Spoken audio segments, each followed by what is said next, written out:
Go on the record in the matters 24 CF 170, 24 CT. All right, here we go, another day, another courtroom surprise. From the very first few seconds, we're hit with something major. A plea agreement might not be as clean as it looks. Imagine walking into court thinking everything's finalized, only to realize a key part of your deal was never even agreed upon properly. Stay with me, this one's layered.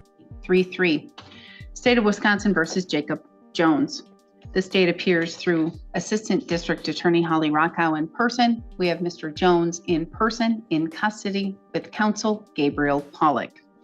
We're set here today in these matters for two things. First is with regards to 24 CT 3-3, the OWI third was inadvertently dismissed and read in with the agreement, and I do not believe that was part of the agreement. Is that correct, Mr. Pollock? Your Honor, I guess I'd spoken to Ms. Rocco earlier this morning, and we had just noted that it had been read in and believed we were here for sentencing in the 24 CF 170 matter. No. Understood, Your Honor. I can certainly conference with Ms. Rocco to see how she would like to proceed with that. I guess I'm not sure how the court would prefer to proceed. Because the OWI third was not a part of the agreement to be dismissed and read in particular because the legislature, as well as the public and the public interest, looks at those matters, the OWIs, very, very seriously. This is a big deal. The judge is rightfully pointing out that OWI are operating while not a throwaway charge. It carries serious implications for public safety, especially on a third offense. And here's the legal kicker. If the court had known this part of the deal was missing, they likely wouldn't have approved it in the first place. That's how fragile and serious plea agreements can be. And that was overlooked by all parties, including the court, when all the multiple cases and multiple things were put on during the plea hearing. So with regards to 24 CT 3-3, that matter, the court does not allow that matter to be dismissed and read in. And if that affects today and what's going to happen today, then we need to address that, and this matter needs to be reset because, again, the OWI third. Let me ask you, whose responsibility is it to catch mistakes like this in a plea deal? Should it be the defense attorney, the prosecutor, or is it on the judge? Drop your thoughts below, because someone clearly dropped the ball here. In 24 CT 3-3 was not a part of the agreement that was reached between the parties, and that was not the agreement that was recited to the court. If that was recited to the court would not have permitted the agreement and would have proceeded to trial. Understood, Your Honor. I believe that Ms. Rocco and I can likely come to an arrangement. I just had not done that at the moment, but I think we can likely have that figured out. All right. So why don't you go conference with Ms. Rockow, and then you're going to need to conference with Mr. Jones because I don't want him to feel rushed, but this matter can all be reset to a different date and time. However, I do understand that this is your last day on at the public defender's office in this capacity. Now things are getting tricky. The public defender is about to leave his position. Supporters are sitting in court expecting closure, and the whole agreement might be delayed. We're watching a high-wire act with lives, timing, and reputation all hanging in the balance. And another public defender would need to be retained or appointed. Yes, Your Honor, I appreciate that. I also know that there are numerous people here in support of Mr. Jones, so if we can accommodate this, that would be my preference. All right, we will briefly adjourn. Your Honor, I have completed the plea questionnaire, if I may approach. Back on the record, same appearances as previously noted. The parties have reached an agreement. Mr. Pollock has went over a plea questionnaire waiver of rights form as it relates to 24 CT 3-3, operating a motor vehicle while intoxicated. Mr. Pollock, can you please recite the agreement on the record after the court is making the formal order to reopen 24 CT 3-3, because that was not a part of the original, that was not a part of the agreement, correct, Ms. Ms. Rockow? Correct. And correct, Mr. Pollack? Yes, Your Honor. All right, please recite the agreement for the record. Your Honor, our understanding of the agreement, if Mr. Jones enters a So slowly. Yes, Your Honor. Our understanding of the agreement is if Mr. Jones enters a plea of guilty to count 1 in 24 CT 33, which I believe is the operating while under the influence of an intoxicant, count 2 and 3 would be dismissed count 3 would be dismissed and read in, count 2 would be dismissed by operation of law, or nope, count 2 is not operating while revoked. I thought there was a prohibited alcohol concentrate. So the remaining counts would be dismissed and read in, 1 as a matter of law. The parties would join in recommending a sentence of 45 days in the county jail, a fine including What did the defense attorney just toss out numbers and penalties like they were improv lines? The judge is clearly not amused. When you're recommending jail time and fines, you better back it up with actual sentencing guidelines. This isn't a courtroom buffet, too. Don't just pick what sounds good. various surcharges of $1,844, loss of operating privileges, and requirement for an ignition interlock device for 24 months. Where are you coming up with those things? You're just kind of pulling them out of the air? Your Honor, I think a lot of this was That's not even my IDIP guidelines, which is the lowest, and that's not even the district guidelines. Your Honor, I guess Your Honor, I think that we're now viewing these as this is now kind of a global situation that we have here. We're resolving the felony file and the CT file together. The 45 days is the statutory minimum period. I think that's appropriate given the recommendations the parties will be making for the felony. We are recommending a lengthy period of supervision. So I think that's appropriate given that level of protection to the public. Also, I understand that Mr. Jones spent 12 months in the county jail or was sentenced to 12 months in the county jail due to the revocation. So I think that we can also factor that in terms of what's best for the public. The other thing is that there was an IDIP recommendation or offer that was made, of course. He had begun doing that process, as I understand it, according to my file at least. And then, of course, he was incarcerated. We're coming up with the 45 days because that's the statutory minimum. Okay, what about the 1844, the 1,844? That's What's happening? Now is a classic case of legal confusion, different guideline grids, different dates, and mixed up fines. One side says it's $1,844 based on 2023. The judge points out 2024's guidelines say it's higher. This kind of back shows just how precise you have to be in criminal sentencing. That's just a random number. That's the 10th District guidelines for this offense date from the 2023 grid. But this occurred in July 2024. My July 2024 grid is 1869. the OWI was February of 2024. I don't think that the guidelines had gone into effect at that point. Right. You're right. I was looking at the burglary. Correct. That is correct. So the state has no objection to the minimum fine. All right. Okay. Now we're making sense. All right. Okay. So that's the agreement that's been reached, Mr. Jones. If you're still with us through that maze of numbers, charges, and statute references, you've officially earned your honorary law degree. Give yourself a pat on the back and maybe drop a comment. Would you trust your lawyer if they couldn't clearly explain the deal? Yes, Your Honor. And I have in front of me the plea questionnaire waiver of rights form as well as the jury instructions. Did your attorney go over this with you? Yes, Your Honor. Did he go over it thoroughly with you? Yes, Your Honor. Essentially word for word? Yes, Your Honor. And you understand everything contained on these documents? Yes, Your Honor.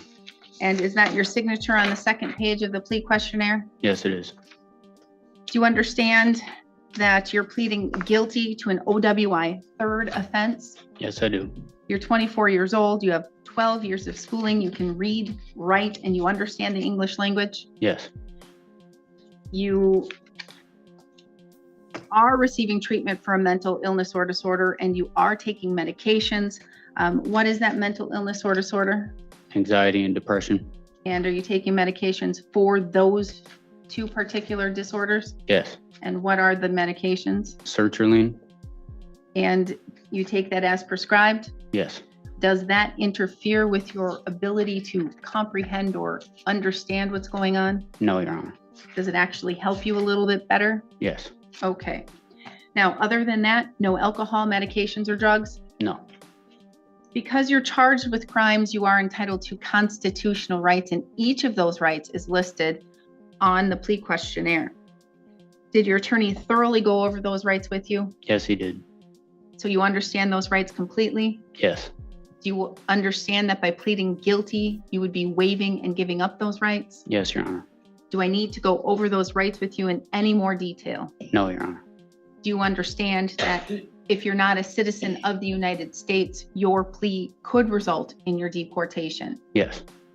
Do you also understand that there is a recommendation for the court to follow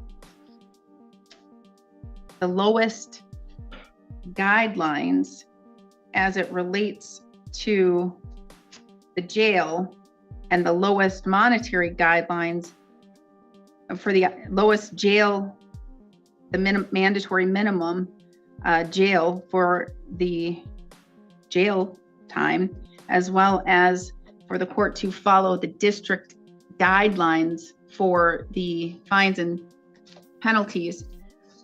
Do you understand that I wouldn't be bound to follow that recommendation? Yes. And do you understand here the state would have to prove on or around February 18th, 2024, that while operating a motor vehicle on a highway or roadway of this county and state, that you were under the influence of an intoxicant, and this would be counted as your third offense. Do you understand what the state would have to prove? Yes. Do you understand the maximum possible penalty could be a fine of less than $600, but no more than $2,000, or you can be imprisoned for not less than 45 days, but no more than 1 year in the county jail? Yes, Your Honor. And again, do you understand that I'm not bound to follow the recommendations? I could sentence you all the way up to the maximum possible penalties. This is the moment that makes or breaks everything. Third offense, OWI. The defendant is pleading guilty and he's staring down the barrel of a potential 1-year jail sentence. One bad decision, repeated over time, and now it's catching up to him in full force. If I thought it was warranted, Yes, Your Honor. do you still wish to proceed and enter a guilty plea? Yes, I do. Now, did you go over the criminal complaint, that original charging document with your attorney, which pretty much says what happened that day and why you were charged with the crimes? Yes, Your Honor. For the most part, are those facts accurate? Yes, Your Honor. Are you admitting here today that you in fact did operate a motor vehicle while under the influence of an intoxicant? Yes, Your Honor. Mr. Pollack, may the court use the probable cause section of the criminal complaint to find a factual basis? Yes, Your Honor. Has anyone made any threats or any promises to you for you to plead guilty to this charge? No, Your Honor. You're doing so freely and intelligently, telling the court that you fully understand what you're doing here today, Yes, I am. and voluntarily? Yes. Has your attorney represented you competently? Yes. Has he answered all of your questions? Yes, he has. Has he looked at this matter thoroughly? Yes, he has. Has he discussed with you a possibility of any defenses you could have if this matter would go to trial? Yes, he has. And has he discussed a possible lack of defenses you could have? Yes, Your Honor. And so you're satisfied with his services?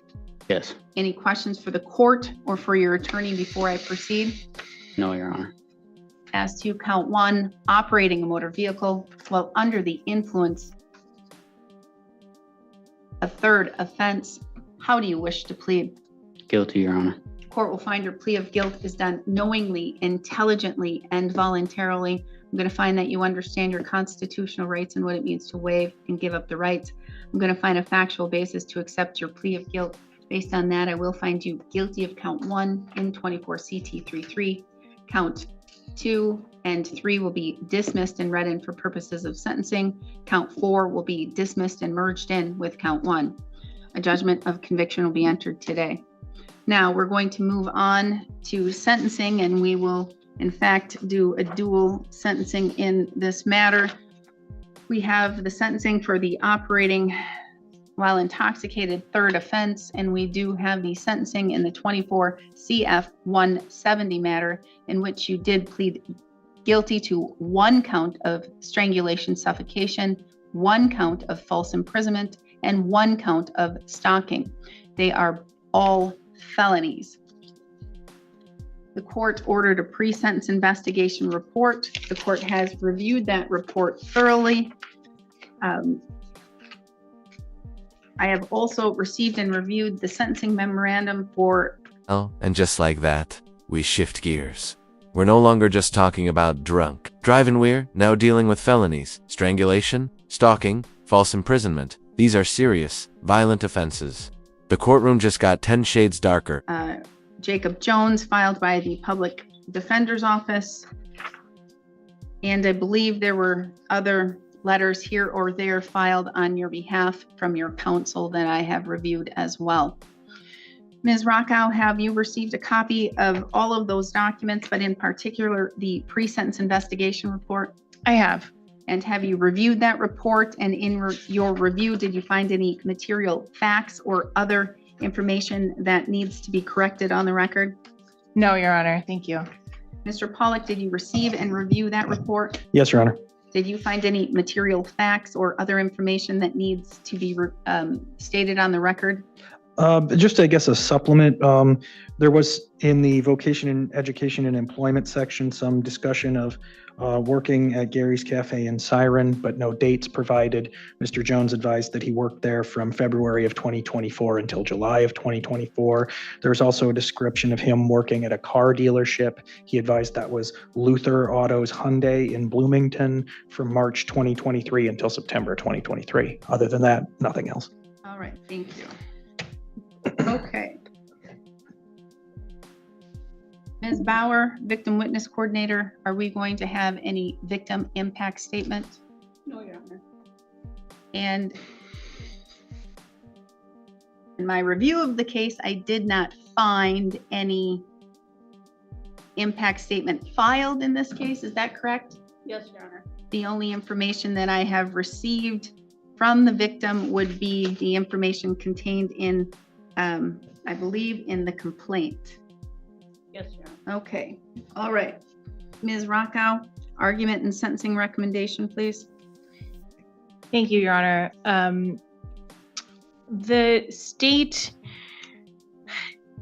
has considered the material in the PSI, and of course, all of the facts and evidence in this case very carefully, and is joining the defense in a recommendation to the court for an imposed but stayed prison sentence. Specifically, the state is recommending that Mr. Jones be sentenced to an imposed but stayed sentence of, as to count 3, 2 years of initial confinement, 2 years of extended supervision, as to count 6, imposed and stayed 2 years initial confinement, 2 years extended supervision, and as to count 7, imposed and stayed 1.5 years initial confinement, 2 years extended supervision, all to run concurrent to each other, as this was one incident. I think that it's appropriate that they do run concurrently. The state recommends a period of 4 years of supervision. The state also recommends the court adopt the conditions that were outlined in the PSI recommendation for conditions of supervision. And as to the OWI, the state asked the court to adopt the joint recommendation for the 45 days of mandatory minimum confinement in jail. I believe that that's sufficient, as I stated, based upon the recommendation the state is making for the felony convictions. This, of course, we have to consider the Galleon factors, and we have to consider probation first. The facts of this case are very, very serious. There's no denying that. That is of utmost importance when the state makes a recommendation in a case such as this, and what will be best in terms of keeping the public safe. In reviewing Mr. Jones' history. Now here's the dilemma. The prosecution says, yes, these are serious charges, but this guy might benefit more from probation than prison. That's where the galleon factors come in. Wisconsin law requires courts to consider rehabilitation and public safety before jumping straight to incarceration. Is probation a second chance or a risky bet? He does not have a violent history. He has a history that looks like somebody who uses alcohol and makes bad choices when he uses alcohol. He is fairly young, and I think as evidenced by his criminal history and by what was outlined in the PSI and the facts of this case, he has a lot of rehabilitative needs. But the state disagrees that there is an obvious pattern of serious conduct that the defendant has engaged in, which was mentioned in the PSI.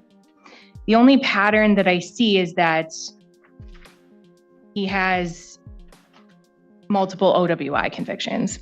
So that suggests a pattern of substance use.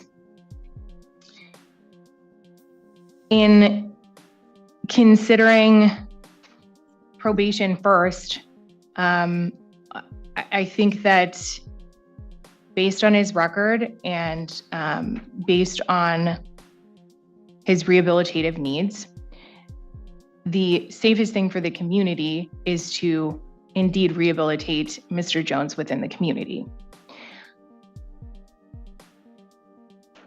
I believe that probation can adequately supervise Mr. Jones within the community and do that in a way that will protect the community, that will protect the victim as well.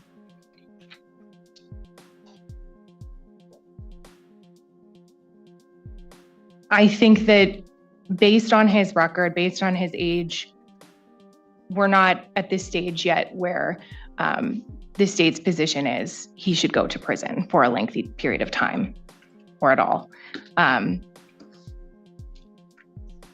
But certainly he has a significant amount of prison time in the imposed in-state recommendation hanging over his head should he fail on probation.